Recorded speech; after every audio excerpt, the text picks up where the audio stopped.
조국 법무부 장관의 사퇴로 분열된 국론이 수습되고 검찰 개혁 등 산적한 국정 과제가 제대로 추진될지 관심을 모으고 있습니다.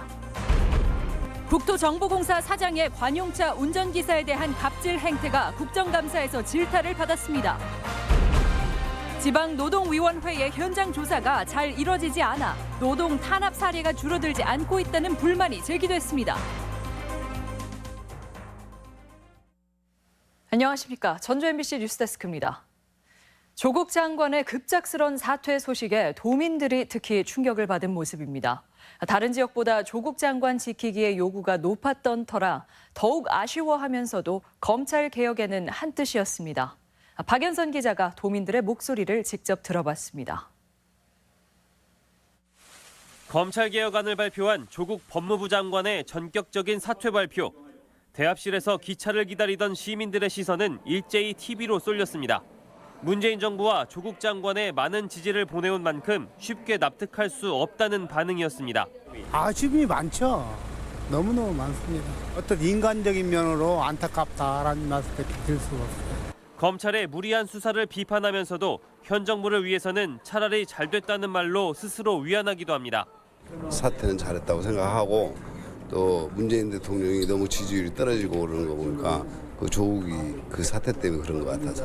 촛불 집회에 참여해온 대학생들은 이러다 시대적 요구인 검찰 개혁이 흔들리는 것은 아닌지 우려합니다. 생각보다 조금 일찍 사퇴를 해서 아쉽다고 해야 되나? 좀 놀랐고요. 뭐 그 사람이 아예 잘못이 없다 떠나가지고 다음에 과연 누가 할지.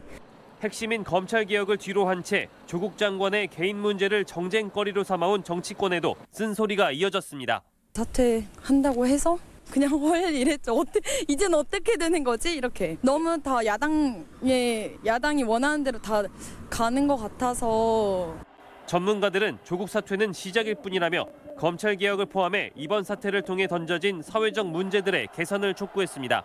검찰 개혁, 언론 개혁, 그리고 교육 개혁이라는 세 가지 화두를 던져줬다고 봅니다. 국민들의 개혁의 열기가 국가에 잘 반영돼서 민주당을 포함한 도내 정치권도 사퇴 시기와 방식을 두고는 이견이 있었지만 검찰 개혁 요구에는 역시 한 목소리였습니다. MBC 뉴스 박연선입니다. 혁신도시 공공기관인 국토정보공사가 잇따라 구설에 휘말리고 있습니다. 멀쩡한 진출입로를 다시 내겠다며 초등학교와 갈등을 빚는가 하면 사장의 아침 운동에 직원들을 불러내기도 했습니다. 모두 현 사장이 취임하면서 불거진 문제로 국정감사에서까지 쟁점이 됐습니다. 유룡 기자의 보도입니다. 혁신도시 만성초등학교와 담 하나를 사이에 두고 있는 국토정보공사. 공사는 최근 주 출입구가 북쪽에 하나만 있어 불편하다며 남쪽인 초등학교 근처에 출입구를 새로 내려다 학교와 학부모의 민원을 샀습니다. 저희 학교 출입구랑 새로 생기는 진입로랑 위치가 아주 가까워서 가장 걱정하는 것이 아이들의 그 안전 문제가. 초등학생뿐 아니라 병설 유치원 어린이들의 통학로에 3억 원의 예산을 들여 출입구를 하나 더 내는 것이 적절하냐는 지적입니다. 지난 2014년 혁신도시로 이전한 공사는 그동안 아무 문제 없이 출입구를 사용했지만 최창학 현 사장이 부임한 이후 출입구 변경을 추진했습니다. 사장님이 검토하라고 해서 이제 검토가 시작된 거죠? 예, 그렇습니다. 예. 잘 진행하고 계신가요? 그 만성초등학교 쪽에서 일부 민원이 좀 있어가지고 그걸 해결하라고 민원관청에서 그렇게 지시가 와가지고. 논란이 된 것은 출입구 변경만이 아닙니다. 최 사장이 헬스장 이용을 이유로 이른 아침부터 관용차 운전기사를 불러내고 비서실 관계자도 동반한 사실이 국정감사에서 논란이 됐습니다. 기사하고 내가 아침에 운동을 좀 하고 싶다 해서 일주일에 이틀 좀 일찍 출근을 하는 것을 동의하에서 했는데 전체적인 좀 비판 여론이 있어서 최 사장은 일주일에 한 번 정도 일찍 출근해서 운동과 함께 업무를 시작한 것이라고 해명했지만 권위주의적인 갑질 행태라는 비판이 일고 있습니다. MBC 뉴스 유룡입니다. ASA 전주공장 등 도내 사업장에서 노조 탄압 사례가 끊이질 않고 있습니다. 힘없는 노동자들은 노동관서에 도움을 호소할 수밖에 없는데 정작 법적인 구제 조치조차 제대로 받지 못하고 있는 것이 현실입니다. 그 실태를 허현우 기자가 보도합니다. 자동차 휠을 만드는 ASA 전주 공장. 노조가 만들어진 지 2달 만에 노동자 4명이 해고되고 간부들은 3,800만 원에 달하는 손해배상 청구 소송을 당했습니다. 지난 8월 부당노동행위에 대한 고소장이 접수돼 노동부가 수시 근로감독에 들어갔지만 노동자들은 사측이 노조 탈퇴서 양식을 배포하고 교섭권을 빼앗기 위해 어용노조를 만드는 등 노조 탄압이 이어지고 있다고 주장합니다. 측에서는 어용노조를 내세우려고 지금 교섭 날짜도 바꿔가면서 저희가 인정할 수가 없고 법을 무시하는 그런 행태죠. KT 상용직과 현대필터 등 도내 노조 탄압 사례가 끊이지 않고 있지만 노동당국의 사태 해결 노력은 미흡하다는 지적입니다. 지난 5년 동안 전북 지방노동위의 부당노동행위 사건 현장 조사는 단 3건, 처리 사건 302건 가운데 1%에도 미치지 못하고 있는데 대부분의 사건을 노사 양측의 서면 답변으로만 검토하고 있는 겁니다.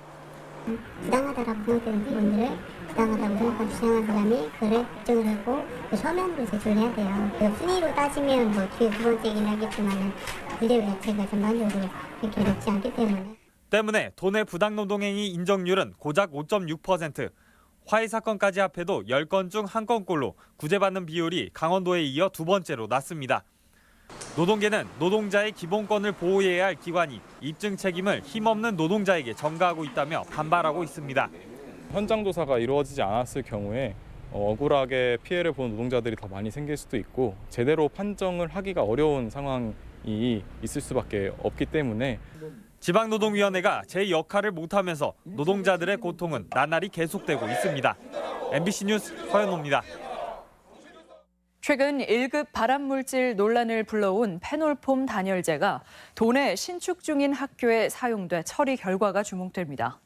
전라북도 교육청에 따르면 모 기업에서 생산된 페놀폼 단열재가 전주와 완주 지역에서 신축 중인 초중학교 5곳의 벽과 바닥 자재로 쓰인 것으로 나타나 유해 성분 함유 여부와 분석을 공인기관에 의뢰했습니다. 도교육청은 페놀폼 단열재는 1급 발암물질인 프롬알데하이드 성분이 함유된 것으로 검사 결과 기준치 이상이 나온다면 철거할 계획이라고 밝혔습니다. 연명치료 거부 의사를 표시하는 도민들이 늘고 있습니다. 전라북도에 따르면 연명의료 결정제도 도입 이후 1년 8개월 만에 24,971명이 사전 연명의료 의향서를 작성해 경기와 서울, 충남에 이어 전국에서 4번째로 많았습니다. 사전 연명의료 의향서는 연명치료 거부를 사전에 결정할 수 있는 제도로 노인 인구 증가와 웰다잉에 대한 관심이 커지면서 신청자가 늘고 있습니다. 전라북도 1호 주민청구 조례안으로 농민수당 조례안이 도의회에 제출됐습니다. 처리 여부에 관심이 모아지고 있는데요. 주민청구 조례안을 보완해야 한다는 주장도 나오고 있습니다. 김하연 기자가 보도합니다. 전북도의회는 지난달 농가당 월 5만 원의 농민수당을 지급하는 내용의 전라북도 조례안을 통과시켰습니다. 하지만 농민단체들은 지급액과 대상을 확대한 주민청구 조례안을 2만 9천여 명의 서명을 받아 추진해왔고 이번 임시회에 제출했습니다. 주민청구안의 핵심 내용을 받아들여 조례를 개정해야 한다. 예산이 수반되는 만큼 쉬운 문제가 아니다. 도의회는 전북 1호 주민청구 조례인 만큼 그 무게를 감안해 시간을 두고 살펴보겠다는 입장입니다. 조례안이 전번 달 회기에 지금 통과가 돼 있기 때문에 그 주민청구 조례안에 지금 담아낼 수 있는 부분이 또 무엇인지. 조례안의 처리 여부와 별개로 주민청구 조례 제도에 대한 지적도 나오고 있습니다. 주민청구 조례는 시도주민 100분의 1 이상의 서명을 받아 자치단체장에게 조례의 제정이나 개정, 폐지를 청구할 수 있는 제도로 지방자치의 주민의 직접 참여를 늘리기 위해 도입됐습니다. 하지만 청구 건수는 전국적으로 연평균 13건, 도내에서는 이번 농민공익수당 조례가 최초일 만큼 활용도가 낮았습니다. 때문에 청구 절차를 보다 간소화하고 미국이나 스위스처럼 주민의 최종 결정권을 더 강화하는 등 제도 보완이 필요하다는 지적이 나오고 있습니다. MBC 뉴스 김하연입니다. 민주평화당 조배숙 의원은 국회 산업위 국정감사에서 한국 수력 원자력을 상대로 질의에 나서 전라북도가 한빛원전 소재지가 아니라는 이유로 예산 지원과 정보 공유에서 배제되고 있다고 질타했습니다. 이에 대해 정재훈 한국수력원자력 사장은 지방자치단체를 핵심 요원으로 지정해 사고 발생 시 비상 연락망을 강화하고 지역자원시설세법 개정도 정부와 논의하겠다고 답했습니다. 영유아 건강검진이 지난 2007년에 도입됐지만 미수검 영유아가 여전히 많은 것으로 나타났습니다. 국회 김광수 의원에 따르면 도내 영유아 건강검진 대상자 9만 1,000여 명 가운데 5.6%인 5,100여 명이 단 한 차례도 검진을 받지 않아 미수검률이 서울과 대구, 충남에 이어 전국에서 네 번째로 높았습니다. 또 구강검진을 받지 않은 영유아도 대상자의 48.1%인 4만 4천여 명에 달해 홍보와 신뢰도 제고가 필요합니다. 신규 기술 개발을 위해 국가 소유 도로나 하천 부지가 제공됩니다. 익산지방국토관리청은 중소 신생기업이 개발한 우수 기술을 시공해볼 수 있는 공간이 없어 성능 검증에 어려움을 겪고 있다며 유휴 공간과 시험 장비를 적극 지원하기로 했습니다. 국토청은 국도나 국가 하천 내 공터나 철도 부지, 졸음 쉼터, 폐도 부지를 제공하는 한편 신기술 지정을 위한 시험 시공 실적도 인정해줄 계획입니다. 군산시가 태양광 발전 등 민원 유발 시설에 대한 허가 기준을 다음 달부터 대폭 강화합니다. 개정된 조례에 따르면 태양광 발전 시설은 주요 도로와 주거 밀집 지역에서 150m, 공공시설과 문화재 부지 경계선으로부터 500m 안에 설치할 수 없게 됩니다. 전북권 뉴스였습니다.